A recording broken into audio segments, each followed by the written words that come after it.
Welcome, it's Domain Dave from CheapWineFinder.com again with another companion podcast for a wine we wrote up on the Cheap Wine Finder podcast today. It's for the Michael David Freakshow Zinfandel 2019 from Lodi.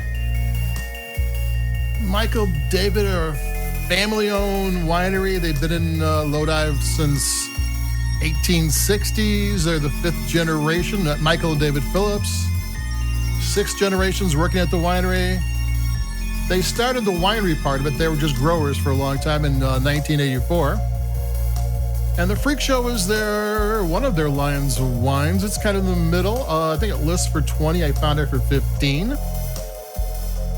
And one of the reasons it costs $20 rather than maybe a $12 Zinfandel because it's been in oak barrels for 17 months of aging. Let's see, 82% of it was American oak and 18% French oak.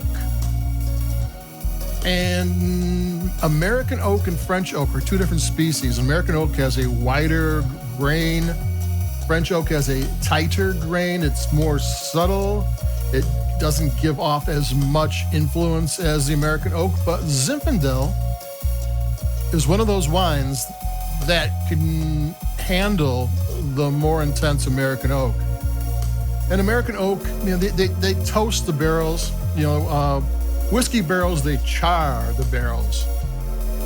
Wine, they toast it. Depending on what the toast is, different flavors, but it's vanilla, coconut. If you put you toast it properly or the way you want it, you can get chocolate and tobacco and spice. So all those things that you actually look forward to in a Zinfandel. I'm going to take a sip here.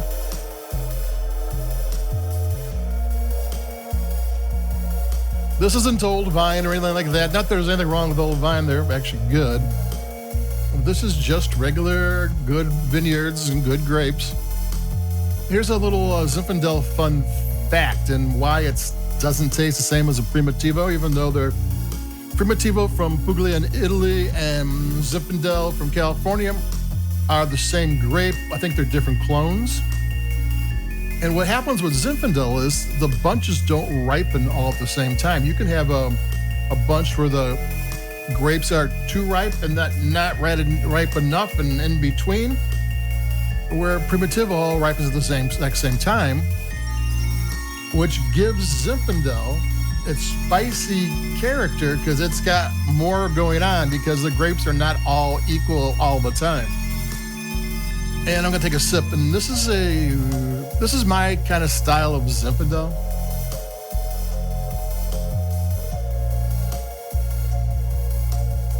There's kind of like a movement to turn Zinfandel into a high-class wine. Bring it up to the level of a great Cabernet Sauvignon, Merlot or something, and that's fine with me because there's some really great Zinfandel producers out there, and their wines are kind of pricey and all that, but dollar for dollar, I kind of like Lodi. I mean, I just do. There's something about how they make their wines that I like, and this wine has it. It's where it's got the elegance, it's got the sleek, and it's smooth and intense, and then it's spicy with these not wild, but bold flavors. So you get you got the elegance and you get the rustic farmhouse style kind of on your glass at the same time, which I like that. I like a wine that goes, that surprises you a little bit. It's not all one thing. It's more than one thing, and the one thing it is good.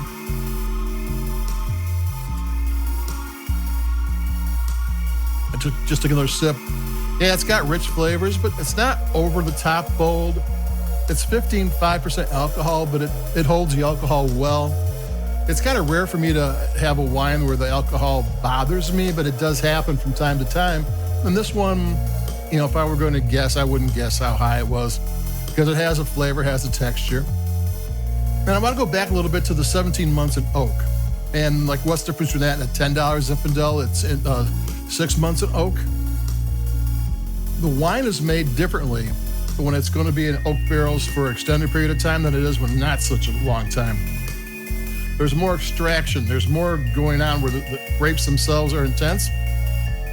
So they can stand up to the longer time in oak barrels where You don't need that where you're going to only be in there for 6 months or more neutral oak and that type of thing. So you can say that you can see how the wine is made by how long it is aged and how long it's in barrel, because it has to be with a lot of extraction. It has to be able to stand up to the oak, or else if you put a wine that's made for 6 months and you do it for 17 months, all you're going to get is oak flavors. You're going to lose the flavor of the wine. So that's how you can tell a wine, the length it's in a barrel, especially red wine. Not all the white wines go in barrel that long, especially in the value price. But what's one thing good about red wines like this, which is still value price, $15, $16 for a wine that's in a barrel for almost a year and a half, is a good price. And you get the extraction, you get the thing that's in more expensive wines, all in this fairly affordable Zinfandel. And you get the best of both worlds Zinfandel thing going on too, which I'm all about.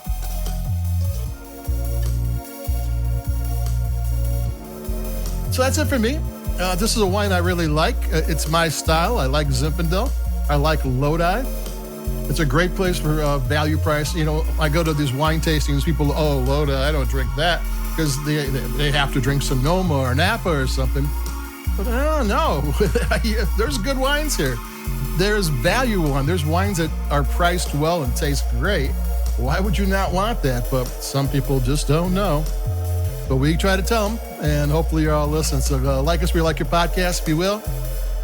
And I got more coming up. I got a field blend coming up, and I think we're going to be doing a blind tasting of some Chardonnays just to talk about tasting wine.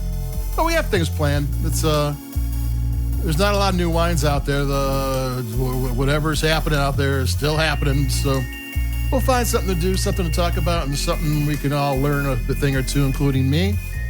And that's it for me, Domain Dave. Adios. Stay safe, stay warm, and I'll be talking to you later. Adios. Bye-bye. Keep it cheap.